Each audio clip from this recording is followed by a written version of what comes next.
Well, welcome, Robert. Good to have you on the show here today. Nice. My name is Jim Inkster for everybody out there. I'm an instructor in the classical animation department here at Vancouver Film School. This is Robert Fewkes, um, Hi, longtime producer. What's that? hi, everybody. Longtime producer. I I have not memorized your IMDb list, but I don't know. Maybe you could give us some quick highlights of some shows that you've worked on. Sure. So, tons of shows. Uh, My Little Pony, The Batman, Teen Titans, lots of Lego shows, which is what I do right now. Lots of shows for PBS, Public Broadcasting. So from the Jim Henson Company, Hasbro. Um, there's probably too many to list. I probably couldn't even remember them all, actually. Yeah, well, that's great. I mean, how long have you been in the animation industry now?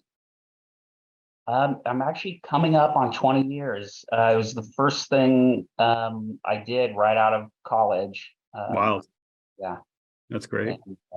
and it's been a really fun time. I was going to get right to the origin story. I always like to go, where where are you from? And well, let's go just where are you from and kind of the early path. Okay, well, so I grew up in Northern California and was in the same schools at the same time as Jessica Chastain. That's like my big I think try at relevance. Yeah. Uh, yeah, she was in our school. Anyways, from there I went to Brigham Young University where I studied film, and then after graduating, I moved out. Actually, sorry, prior to that, I did an internship in LA. So my wife and I moved to uh, Hollywood, to try to make it during a summer, and it was a hard summer, but a really enlightening summer. And then we went back to finish school, and then after I finished school, I moved out to Burbank, and then the rest is history. Wow, that's cool. Um, I was thinking about, I don't know that many producers, truthfully. So I kind of go, it's a weird question to say, but I don't ever hear a little kid go, I want to be a producer. They want to be an artist, an animator, a filmmaker. And I mean, did you think you were going to be a producer when you were in film school, or did you think you were going to be somebody else and became a producer?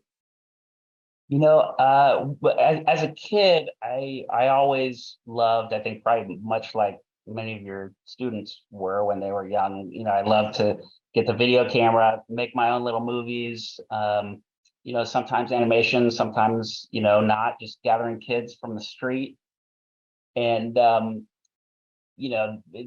back then it wasn't really a career idea. But when I got into university, it took, film 101, Hmm. and I just fell in love with the idea of telling stories through motion and how we consume stories. But that's the producing things is just sort of how my path led me. I think I was probably most interested in the writing Hmm. when I first started school at Brigham Young. Um, I think when you have a really big imagination, like I'm sure many of your students do, it's like you have to just keep expressing yourself. And I think writers, they're very prolific that way, where they just keep, coming up with idea after idea after idea. And so that was very fulfilling to me at the time. Right. Um, it's hard to make a living as a writer, when you're starting out. Usually it's a side hustle for a lot of people, and then they grow. But I my first job, in the kids industry was at Warner Brothers, and so I was an assistant to a producer, and that's how I got to be on just tons of the Warner Brothers shows. I dealt with actors, agents, other producers, lots of designers, creators, and that really gave me kind of a foundation of producing. Yeah. And as an assistant, I always, whenever I had a schedule or a budget come across my desk for my boss, I would study it, as much as I could and try to figure out, oh, what does this mean? What does this mean? And ask questions. And I think that curiosity led me into the producing and the creative producing end of it, and just kind of being in that environment with those other producers is just sort of training me to be a producer. Right. Huh. I mean, was the plan to just get into the industry any way possible? And then. Yes. Yeah. So, yeah, I mean, we moved to LA on a song and a prayer, and I had prior to prior to the internship, I had applied to 200 internships, and I got 2 interviews out Wow. of the 200 applications, and I got one of the jobs. In Wow. fact, the other at the other interview, the interviewer, who was younger than I was, he says to me, my friends are applying for this job. Why should I hire you? Amazing. So it's like, I guess I'm not getting this job, and I didn't. Yeah. But that was at an indie film studio, and I was a script reader. Okay. Studio. So that I read script after script. I was doing coverage. It's kind of a hard gig to get. So I felt very lucky, because at that point you're dealing with talking to directors, giving your report, basically your book report, on the script, and they can talk to you about what you thought of it. And it's I mean, skills I learned then I still use them. Yeah. Yeah. I mean, I would love these stories because, I met many of the students that have gone through the school, and I've be able to teach them.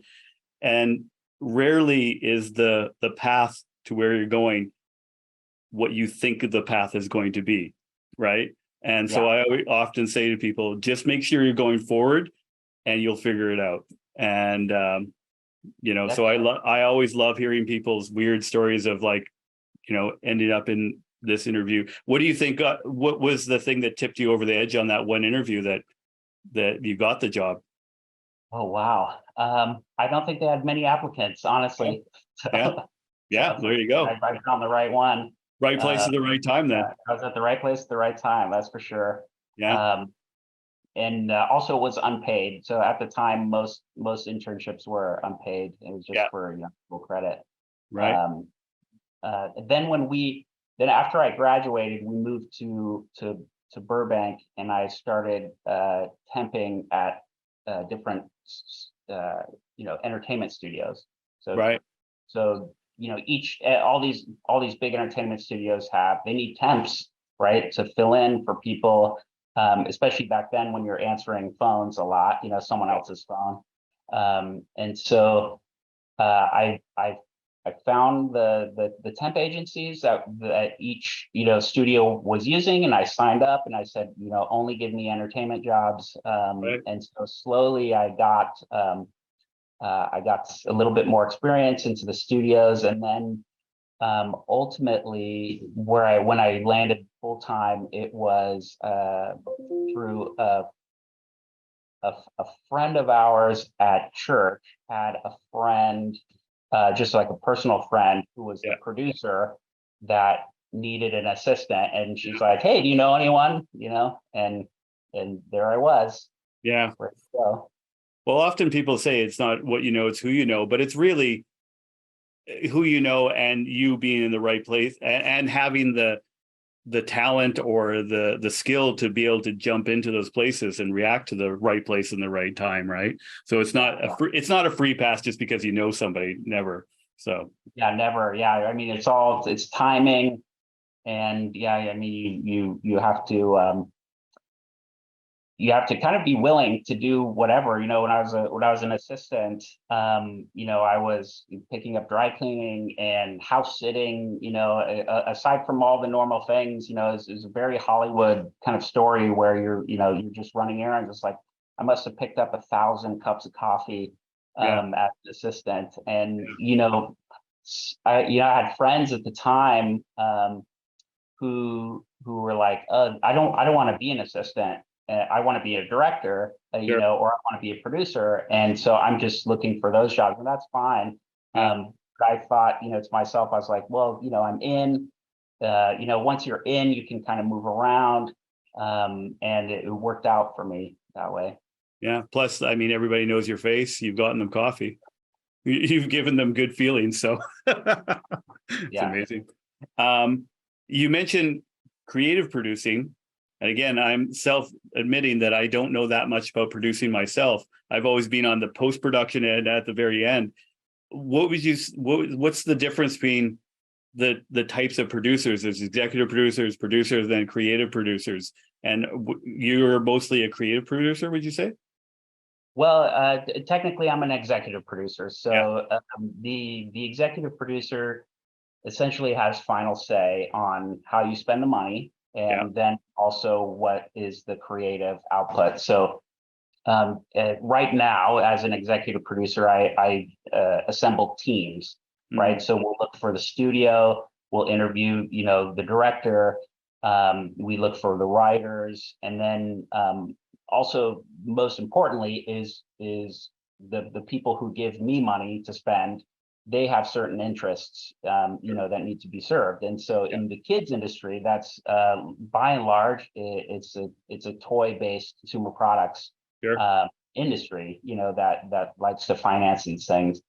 And so they have these, brand teams. They have certain interests in terms of, like, these are their characters. These are the values they want to stand for. These may be some pre-established character traits or story scenarios, that they're trying to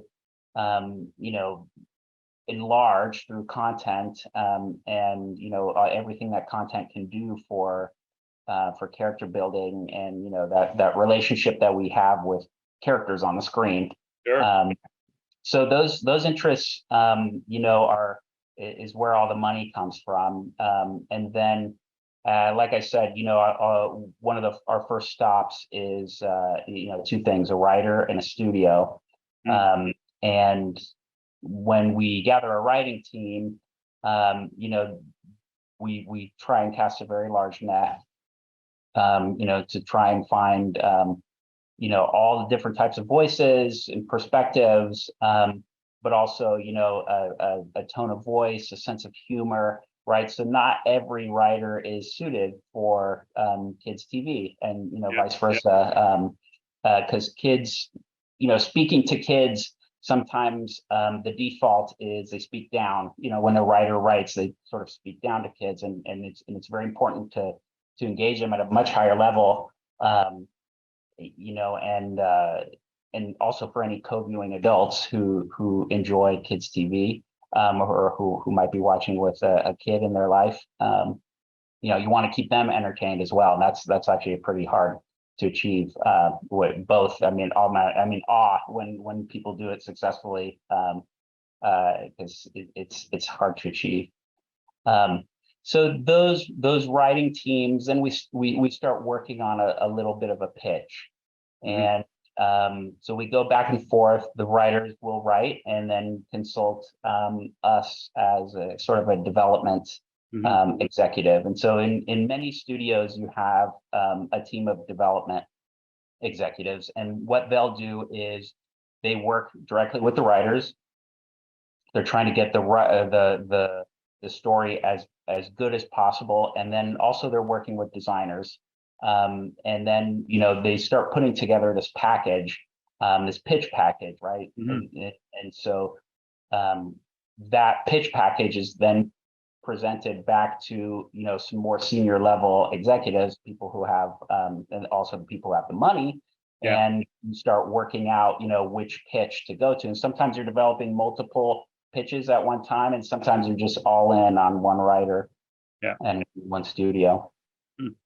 One of the things that I hear people coming into animation, a lot of people say, I want to do my own shows. I want to pitch my own shows. You've been pitched to many times. What would you say for somebody who's looking to pitch a show or idea? How precious are you with your baby? Do you have to be flexible? All these types of things. Yeah, I mean, it's give and take. So it's amazing how Hollywood can like really boost the career of someone so brand new, and it happens all the time.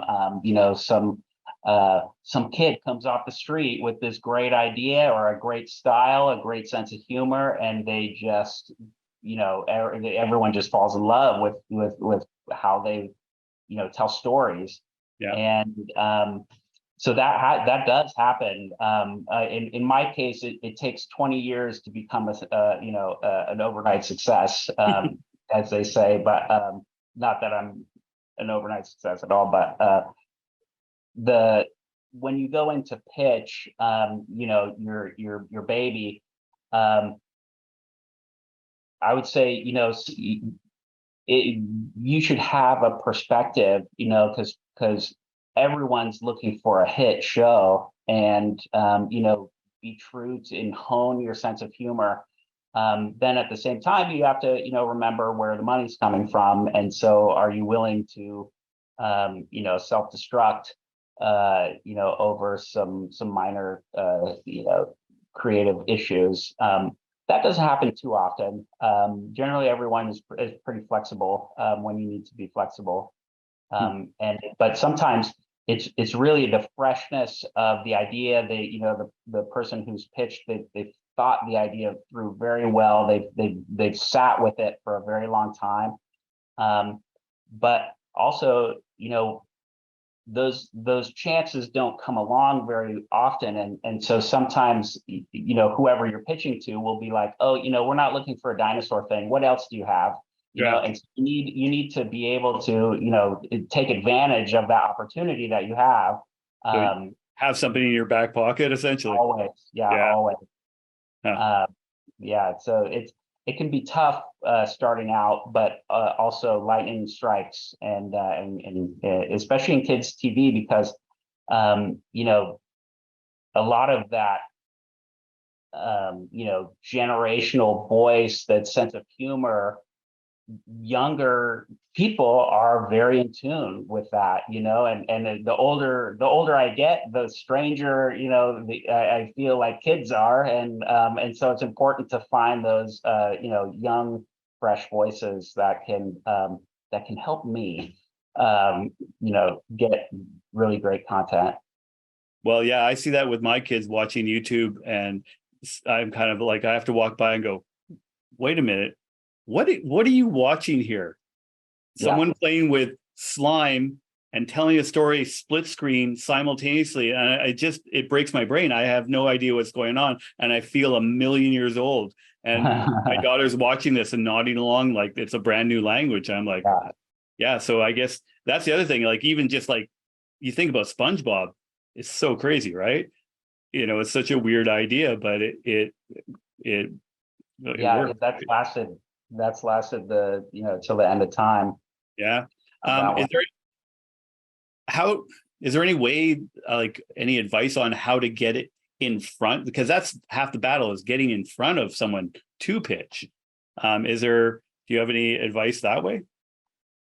That's sort of a career path that is really, when you're starting out, it's a side hustle. And I would say most of those types of pitches might come from a crew member, right? And so really it's about pitching from the inside, and you're already a great storyboard artist, and so. Right. And you've made a friend with someone in the studio. It's like, hey, I have an idea. Can I show it to you? It's like, absolutely. Right. Getting from the outside in generally speaking, a lot of studios don't take unsolicited pitches. Yeah. So it can be very hard. And then when you don't have an agent, not that agents, will make or break you, but the agents have a Rolodex of people that they can call and say, hey, what are you looking for? And I'll say, oh, I'm looking for a dinosaur thing. And say, oh yeah, okay, I know this person and this person who have a dinosaur. Would you be interested? It's like, yeah, great, I'd love to see it. Yeah. Well, by the way, I have watched a fair amount of Dinosaur Train, by the way. Oh, it was such a great show. Just a little side story. Dr. Scott, who was our resident paleontologist on the show, I've never met someone who was as close to Indiana Jones as Oh, that wow. man. Yeah, I mean, he had some really amazing tales. You wouldn't think paleontology was this like very exciting, dangerous even industry, but he had the scars to prove it. Yeah, it's pretty amazing what he told us. But yeah, those are the sorts of things that I love about uh, making kids TV is you work with experts, in their field, and we're developing a show right now, and where we're working with one of the co-creators of Mr. Rogers' Neighborhood. Oh, wow. It's the first curriculum-based preschool television show, and that sort of wisdom, that sort of intelligence, and just like knowledge base you get on every show.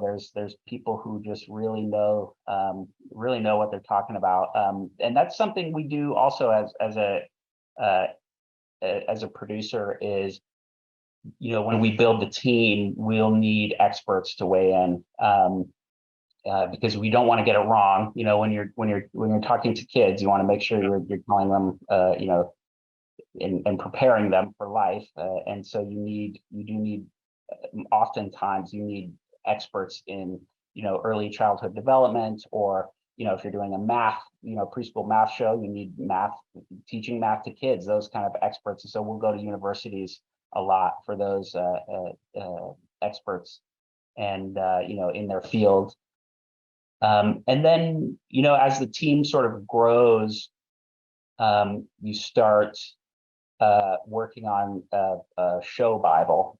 And so a show Bible essentially really explores all of the characters, all of the different parts of the universe that is part of the show. And then it'll give, lots of different springboards of ideas for shows. And then sometimes they have artwork and sometimes they don't. Right. And that, right, it's really a Bible that's meant to inform other people who are coming into the show, right? So other writers, any sound design people, but then also like people who are making the posters, and so it lives and breathes, and you have to keep updating it, and changing it, on the fly. So it's a living document that we're always trying to update. And sometimes it can get huge, the hundreds of pages even. Oh, wow. Yeah. Well, one of the other things that you got to work on with Lego is Scooby-Doo. And I mentioned before the interview a little bit, I love Scooby-Doo. My wife loves Scooby-Doo. Everybody loves Scooby-Doo. And I always kind of find it's such a weird concept that they tell the same stories over. I said, it really shouldn't work. I described it as a bumblebee. It really shouldn't fly, right? And when you get to work on Scooby-Doo, is there a brain trust of Scooby-Doo people that come to you and say, Shaggy's a vegetarian, this has to happen, this has to happen? Is there the show Bible for Scooby-Doo must be a massive, right? So when they come to you with the Scooby-Doo wisdom and knowledge of all the years?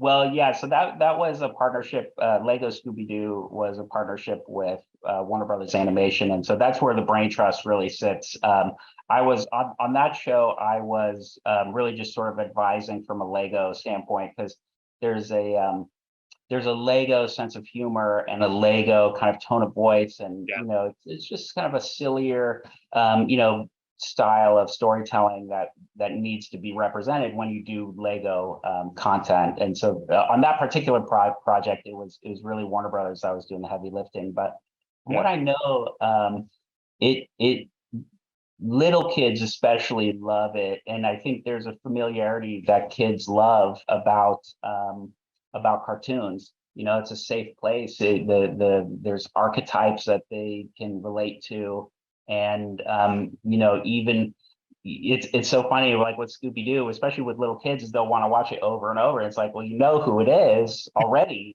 Why do you need to watch this 1,000 Man, times? Jenkins But again. yeah, yeah, those darn kids. But and I think it's something I love about kids storytelling is there's because we learn through stories, and there's a way to explore the universe in through stories and through the experiences of others. Very safe way. It's a window kind of out into that strange world, especially when you're a kid.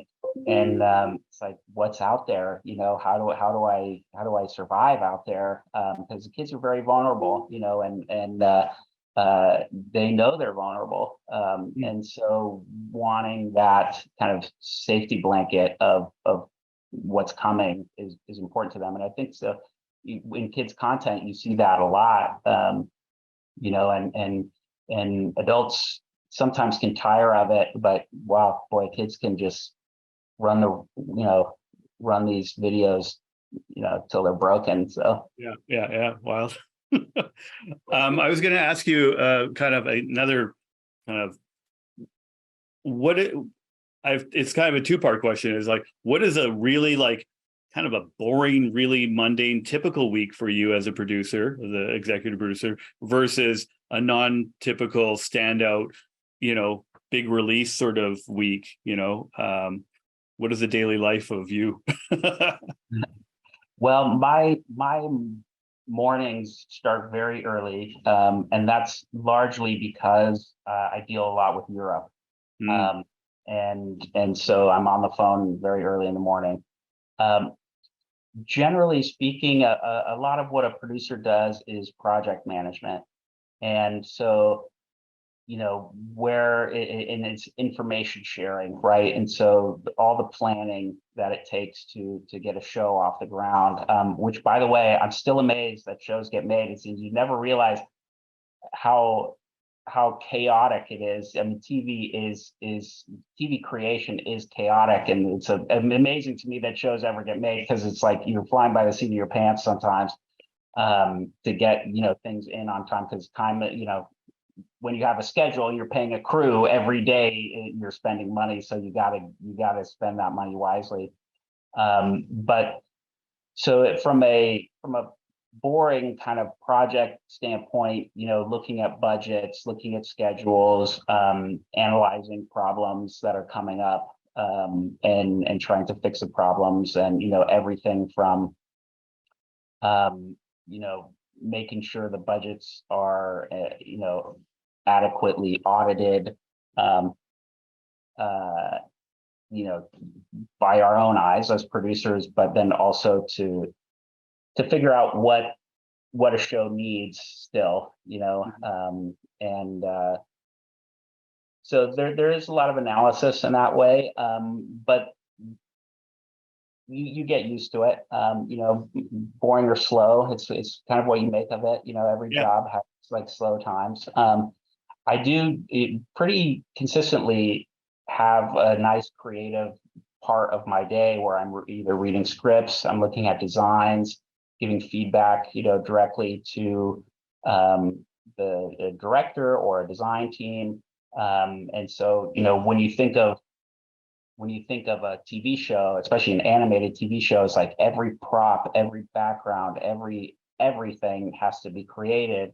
Yeah. And especially when you're dealing with an IP like Lego, which has, like we're interested in it, being accurate, because we have an IP to represent as well. And so getting in, discussing everything from storyboards to, rough cuts, sound design, songs. Um, you know, it's really fun. And then I feel like I have that creative outlet, and often what I find myself doing um, after work is more boring things, like watering my lawn, something that is just like not like a non-creative outlet, Right. because it takes a lot out of you, just, being creative all the time, and, thinking of better jokes, or, for a script, or, what's wrong with this script, and, really kind of trying to analyze it from a creative perspective. But um, and then what's more is you get to work with amazing talent, and kind of learning how they think. And I'm always learning, no matter who it's from. And I think that's an important skill, Mhm. as you kind of get your career going, is to remember you're always learning how to do your job, and how to be better at your job, and how to be more creative, and just really taking it in from whoever has got talent. Hmm. What's like a standout, like if you have a big release, you are you walking red carpets, etc., that kind of thing. So in kids TV, there's not as many red carpets, as you might think. It's pretty humble industry. The budgets are a lot smaller than these big live action TV shows. I mean, we're in the millions of dollars, of course, but that's compared to tens and hundreds of millions even on some of these other shows. So there's not a lot of big, like, celebrity moments. I think for me, occasionally you get to go to those premieres, and that's really a lot of fun.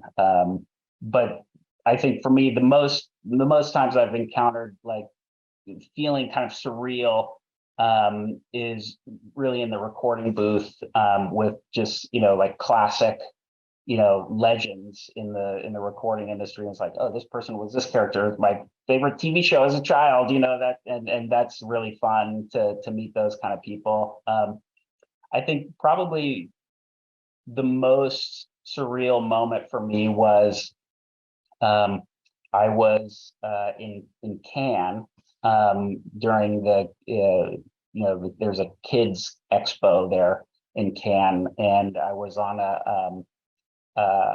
a yacht, not not out in the water, but just like in the dock, and I could see behind them the people I was talking to, all Canadians, by the way. Um, I could see, like, the castle on Cannes, and this beautiful, French. And I thought to myself, I was like, how did I get here? When did this happen? Who like gave this to me? And it was one of the most surreal moments of my career, because most of the time you're just at a computer, typing away, and Yeah. whether it's in the office or at your house, and then all of a sudden it's like, bam, you're meeting a celebrity, or you're in some place really wonderful, like Cannes. Well, yeah, I always think about the stories where, and then somebody says, "You got there, wherever, whoever the story is about, you got there because of an idea." When you're an actor, it's all just based on ideas and words. I mean, and eventually the actual animation, of course, which is physical, but it's all ideas. That it's wild.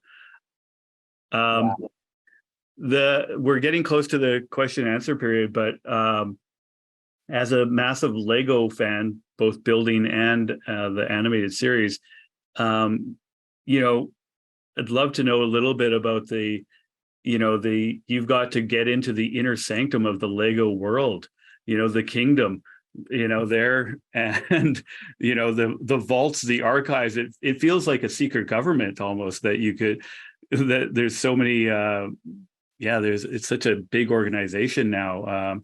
Be interesting to know some of the inner workings of the Lego world. Sure. Yeah. So Lego is privately owned, in Denmark. It's a Danish company, and so I do get to go back to Denmark a couple times a year, mostly. And it's there's a factory there, and being in the factory is like going on a tour of Charlie Chocolate Factory, Willy Wonka's Chocolate Factory, right?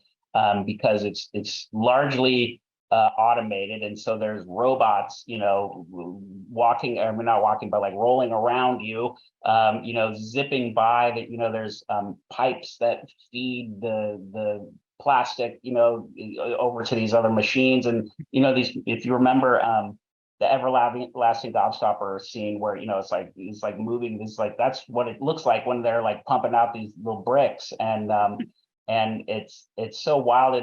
There's another part, after the robots take it over to get stored away, it'll give it to another robot, and then that robot just like goes up like 4 stories high and then like a mile down, putting the box like right in the exact spot. It's a really amazing factory to go to.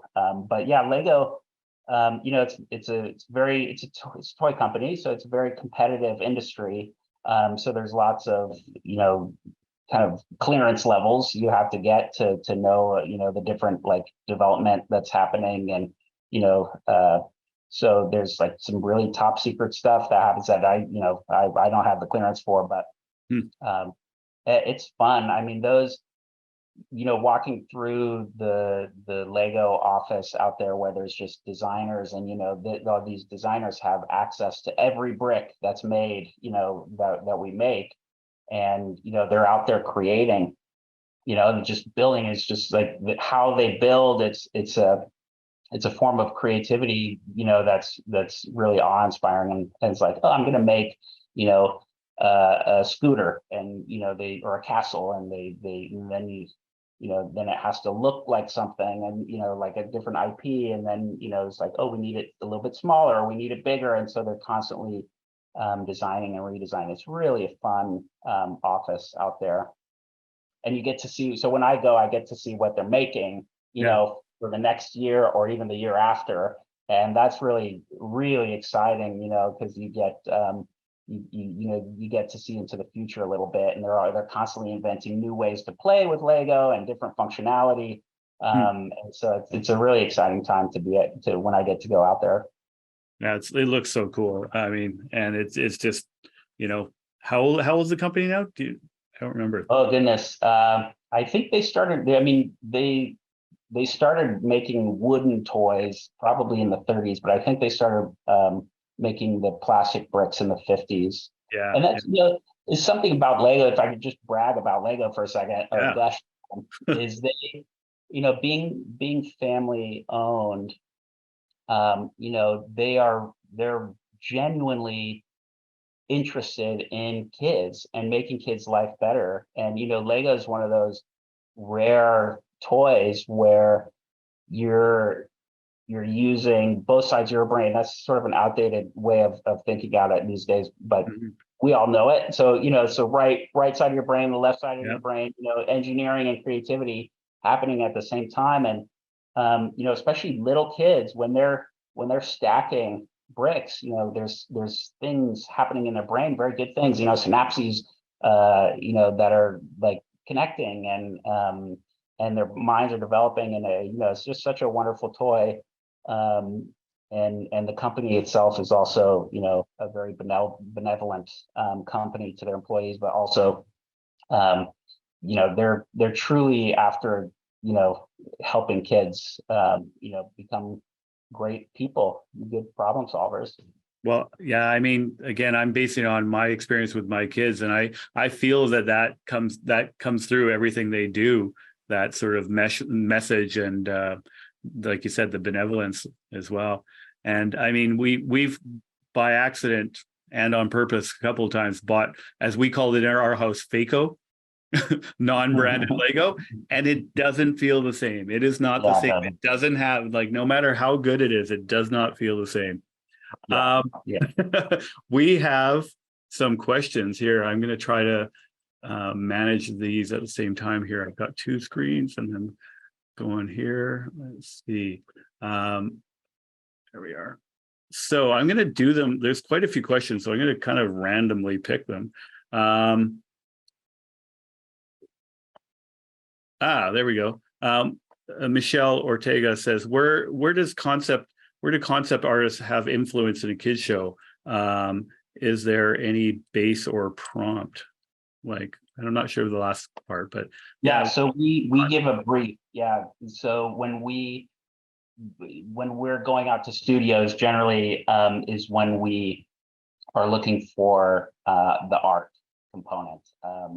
So with Lego, there's only so much you can do because it's it's a minifigure and it needs to stay a minifigure. On other shows, um, you often ask for several different styles, and that comes from part of the brief, right? And so generally speaking, when we're in those very early stages, we don't know that much actually about these characters. We might have a kind of an idea about the main character, maybe what they like, their age, that sort of thing. But at those early stages, where we're still trying to find, the personality of the show, and so we'll often ask these studios to bring back different, looks. And sometimes they'll show you a bunch and you'll say let's keep going, and they have various artists that work for them conceptually, and so they'll do a lineup, and maybe a background or a location or something. A vehicle sometimes is very telling of the style, the artistic style, and so they'll pitch them back. Sometimes it's like, oh yeah, this obviously this is great, and this is something that no one's ever done before. And sometimes you're like, is this too strange? Are we pushing the envelope? Are kids going to like it? And that's it's a really fun time though, the concept art. Um, yeah, we have a concept art program here in the school, and walking in there, just seeing all the different designs and everything, it's so amazing to see. And I always think of Lucas watching behind the scenes when he'd walk through and see all the different concepts. And you go, no, no, no, yes, and then he'd put his stamp on it right there in the meeting, and it was cool to see him kind of like, yes, that's what we're going with. Go with Yeah, that one. Here's a question from Mary Travis. How do you actually briefly touched on this earlier? It says, how do you keep children and adults' attention in entertainment like TV, films and TV show, and keep that balance going? Yeah, that's the secret of kids TV. It's something we call 4-quadrant storytelling, right? So you have different age groups in that, those different quadrants is basically, telling something for the whole family. If you look at like a Pixar, Disney, or Lego movies, grandma can sit down, next to a 8-year-old, and they're both laughing at you, and just consider for a second how different those points of view are, and even like what they want out of humor. It's really tough. But generally speaking, if you went through a script with a fine-tuned comb, or a movie, you could probably pick out what is for who. Sometimes a line will be said very kind of in a very funny way, right? And that's why these great voice actors can deliver these lines. It just sounds funny, and so the littler kids are responding to that very funny way of saying it, whereas what that character is saying is actually hitting a little bit something different for the adults, right? Like in their experience, or if it's a kind of an old reference to something. Yeah. And so it's tricky. It takes a long time to get those scripts in good enough shape where you have everyone laughing. And that's why film especially takes so long to make, is because they're just constantly revising. And that's something, having worked on films and TV, I actually prefer TV, because you get to do script after script after script after script, and different stories. Whereas when you're working on a film, it's like one script 1,000 times. You're telling the same story 1,000 times, which for me creatively, I want to get it done and delivered. Yeah. Where they're just revising the script all the time. Here's someone from an anonymous person. they work for the government. It says, what was it like working on animated DC shows? Oh, that was cool. I was embedded right in there in the crew.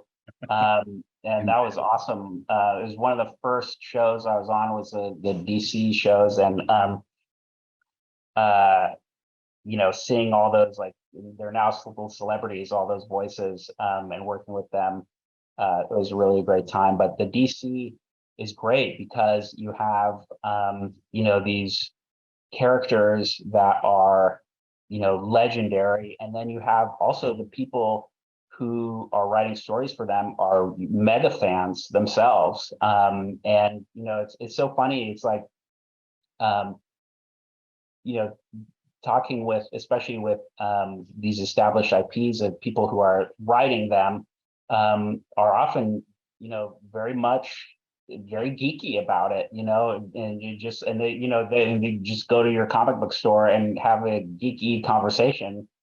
That's exactly what it's like, in debating, things like, is the Flash faster than Superman? That sort of thing is like, it's like living in a comic book, really. Huh, that's wild. Here, I'm gonna see if I can find another one.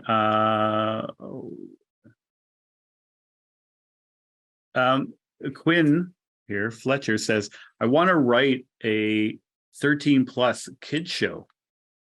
Any advice? Okay. 13 plus.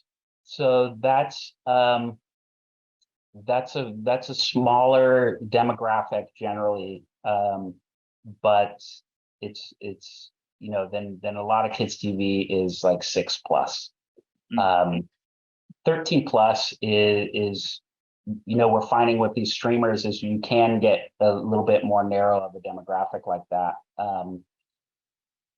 I would say in your development, I would say you're probably competing with, when you're trying to appeal to this kid, with your show, you're competing with that kid watching shows that are way too old for them. And so, yeah, so don't talk down to them. This show needs to be complex. The characters need to be very real, and very flawed. It's so funny. We often talk about character, in our job, and people love certain characters, and I'm often in the business of reminding people how horrible the characters are to each other, and that's what we kind of love to see, right? But it's very endearing, even the characters on Seinfeld are often, if they were in real life, it's really sort of, awful things to say to your friends sometimes, but we as humans, we kind of like to see that, happen in front of us, and it gives us a little bit of experience.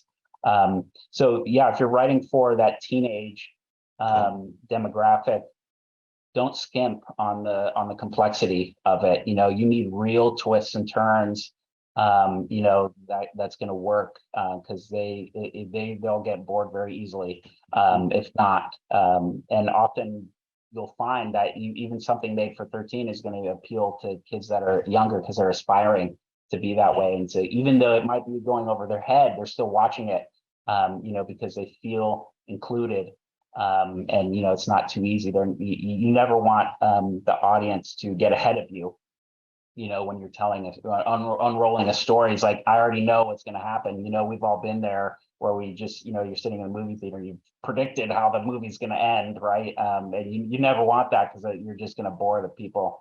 And kids have a short tolerance for boring TV. So you got to make sure it's just very exciting. And I would say if it's exciting and complex to you, then it's going to be exciting and complex to other people. Yeah, it's interesting to think, but kids are always, when I was a kid, probably when you're a kid too, you're technically speaking, we're demographic jumpers. You're always trying to watch something a little ahead of your assigned demographic from outside. Yeah. Yeah. In my case, it's a lot of it's watching that's way different than my demographic. Like I watch a lot of kids TV, Yeah. just on, for fun. But it's great. Fun. Here's another question from Jessica. In recent years, I've seen multiple kids shows and movies that discuss difficult topics involving day-to-day societal problems. Do you have any advice on finding the balance to tell these sort of stories? And I was going to ask also on top of that, where do those, if there's those types of issues that want to be tackled, is that usually come from the writer or from, where does that lead come from in the process? So generally, each show will have an established like set of values that they're trying to, communicate through their show. And so, sometimes you'll do, episode or TV shows that are very much about family. And so, you're dealing with family issues, the dynamics between a family, and sometimes those issues are very heavy for people, whether it's a death in the family, divorce, that sort of thing, and as a writer, you want to, pass on some of this wisdom to the audience on what it's like to go through that, or, how you can prepare yourself, or, you're telling your story. And I would say the best thing for those types of stories is to remember to be funny, and give it with a grain of salt, and you'll retain people a lot easier with humor, and also it makes those moments when you do have something serious to say, you make them brief, you make them clear and direct, and then you kind of let the levity of life kind of, you have to, as a writer, be okay with not being so heavy all the time, right? And just keep it really light. That's, sometimes it's very hard. We go through lots of scripts, lots of revisions when we're trying to communicate something very serious. Yeah, it's interesting. Getting close to the end here. I've got another question that says, "Hi, I'm Logan. I'm 7 years old, and I want to work for Lego as a designer someday. What should I have on my resume to land the job?" Ooh, hi, Logan. It sounds like you're well on your way. Finding out about the business. Lego is a company that looks for talent everywhere, and it doesn't matter where you come from. In terms of being a designer, you do have to be able to build in different ways, and come up with new ways of building things. And I think that's one of the tests that they assign when you're an applicant, for those, is, build something, and they'll see what bricks you choose, and how fun it looks, how easy it is to build, and keep playing with Lego, and but also expand kind of your creative side. So a lot of these designers that I work with, they're storytellers. And so when they're building something new, especially in their mind, they're creating a story for it, and it impacts the details of it, Mhm. right? It's like, is the spaceship shaped, like a donut? Because they're, in why, it looks great, but why? And so by the time usually they hand me what they're making, there's already a little bit of a story to it. And so, being a good storyteller is important when you're designing, but also, um, being understanding art concepts, color concepts, and engineering, right? It's creative and engineering. It has to be able to be built by kids like yourself. Good luck. I look forward to Logan's sets Yeah, I next. can't wait. Elena is just giving us the go ahead to kind of keep on going. There's quite a few questions if you've got a few more minutes. Yeah, sure. Okay, cool. Uh, Here's a good one. Again, the secret sauce is by Evelyn. What are the basic features that kid shows need to have to be successful? If I knew the formula, I'd be very rich. And I think, just like making it in the industry, there's a piece of luck that happens. You assemble the teams as best you can every time, and it's you've been to movies where it's like, wow, the writer, I loved their last movie, the director, I loved their last movie, the actor, I loved their last movie, and wow, was it a stinker. And so there is an element of good fortune and luck that does happen for a hit show, Mhm. right? And that's what we're all after, is trying to create a hit show. Every show is trying to be a hit show. And it's sometimes you're like, oh, this isn't really a hit show, but I like it. But it was trying. It was trying to be a hit show. That's for sure. And I think as a producer, what I like, what I see is the most successful for shows is letting the director direct, letting the writer write, Mhm. letting the designers design, and as a producer, you do wield some power where you can just go in and steamroll everything. But the more you empower people in their function, the better it's going to be every time. And so, letting each person express themselves creatively and trying to ignite that fire within them. I'm always trying to do that with writers I see, designers, directors, and really pointing out what's great about their work. And then often I have to give some critical analysis, and feedback. Mhm.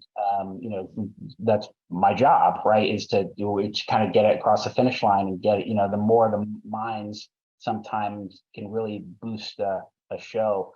But if you become very good at your skill, and you are matched up with other people who are very good at their skill, um, then you do come out with really great content. Hmm. Yeah, it is definitely the secret sauce, isn't it?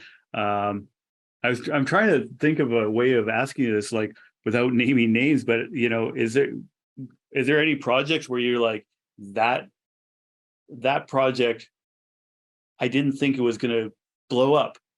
Like I didn't, I saw it, and I wasn't on board, and then it's lightning in a bottle, and you're just like, wow. Or the other way, even. I don't know. It's a weird question to ask you because it's kind of naming names, of course, and all that Sure, kind sure. Well, I mean, My Little Pony was probably one of the earliest examples for me of that, where it's a little show. We didn't of. get a lot of money for it. It was far cheaper than the show Transformers, which was being made at the time. And it was, we just assembled the best team we could. We had some really amazing creatives at every point. It was made by Studio B in Vancouver and Yeah, acted by all Vancouverites. I know a bunch of people that worked on that show. Yeah, it's great. I'm sure. Yeah, I'm sure. And it was while we were making it, right? So I was in the development of it, and season one. Um, During season one, it's like as you're making it, you realize this is something really amazing. And my daughter was very young at the time, and so I got to kind of connect with her and see the world a little bit through her eyes Mhm. through that show. And I think that, for me, that was something that appealed to me about that show, where there's a sweetness of it that is undeniable, and you want to be a part of that, kind of genuine sweetness. And I think that's why it appealed to so many different demographics. But it's really fun when that happens, and you can say, wow, this show, is really something special. It's going to be big, and then it was big, right? Yeah. It was successful, and I've been on many shows with, I single out My Little Pony just probably because it's most well known, but it does happen quite often where you're like, wow, there's something really amazing in this show that I just love, and it's hard to identify, what is it? What is it that we love about the show? Because when it's not working, it's clear, Yeah. it's this, or it's this, the writing's bad, the acting's bad, the directing's bad, or it's a combination of all the things. But when it's hitting and it's amazing, you're like, what happened? Why was it? I'm still thinking about it. How did that blow up? Yeah, right. And again, lightning in a bottle, right place, right time, a little bit of magic and talented people. Um, I'm going to skim through here if I see if I can find another one. Somebody asked, have you worked with people who have studied at VFS directly? Do you know of anyone directly? Uh, It's not my question, by the way. well, as you pointed out, on My Little Pony, there's tons of VFS people Yeah. on that crew, and Vancouver is a very special city in that regard. It's sort of like the sister city of Burbank, right, which is where a lot of kids TV is made, and you know it's the talent in Vancouver is really extraordinary, and I think that's why Hollywood keeps going back to Vancouver. It's sure there's a tax credit, but at the end of the day, it's great talent, and it's from all sides, right? Design, voice acting, writing, everything. Yeah. Well, yeah, the voice acting, I only get a kind of a glimpse of the voice acting. There's so much of it that happens here. And for a long time too, I believe even the voiceover of foreign animation as well, translation and dubbing Yeah. and stuff like that too. Let's see. Anything. Do you have any questions for me? As a child in Brazil, this is Lucas. I was a devoted fan of Teen Titans. I'm curious, as a producer of a remarkable show, are you aware of the significant impact you have? Furthermore, do you believe your personal message is effectively conveyed through the management of other artists, writers in an IP? Wow. Can you read that one again? And Yeah, what's the name of the person? Lucas, Lucas. Okay. as a child in Brazil, was you impacted him through Teen Titans. Bom dia, Lucas. Obrigado. Eu falo pouquinho de português, então muito obrigado para vindo a minhas animações. Anyways, I'll stop with Portuguese, but Very thanks, Lucas. nice, very nice. Thanks. I lived in Brazil for a couple of years as a missionary, and so I got to. It's been decades now since then. So, oh wow, I love Brazil. I could go on and on. With big characters, DC, Marvel.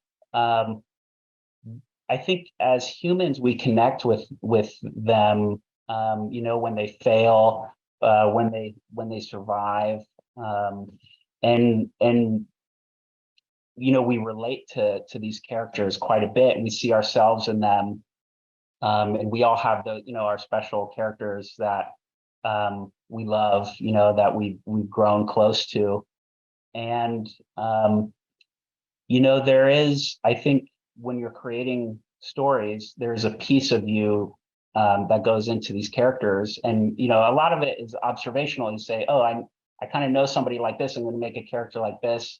But when a writer is writing, there's a piece of them in it, and I think it's that humanity that you connect to when you become a fan. And it's like when seasons or TV shows, when series end, it's heartbreaking sometimes. Oh my goodness. And he was like, oh wow, they didn't get picked up for another season. It's devastating, and because you love, you really do love these characters. And And I think there's something about storytelling that, as humans, we learn from.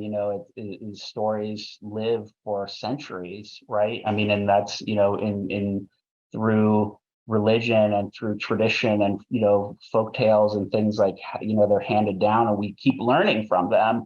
And we keep learning. Shakespeare, we keep studying Shakespeare, and it's incredible what we are continuing to derive from stories. So I'm not surprised that characters have an impact. And I wish my Portuguese was better. I'd say more in Portuguese. Thanks, Lucas.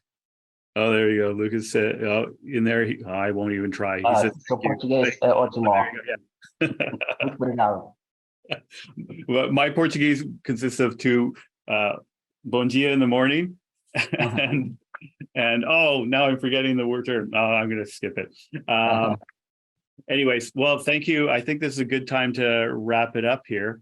It's been such a pleasure talking to you. It's very interesting to hear all the backroom info on all this. And again, I know for me, I've gone to a lot of industry talks at the school, and we hear a lot from the artists.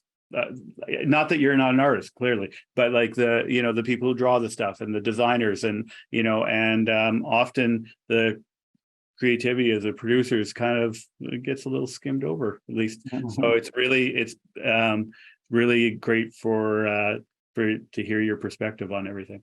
Well, thanks, Jim. Yeah, it was my pleasure, and good luck to all your students. Break a leg, and I hope your dreams come true.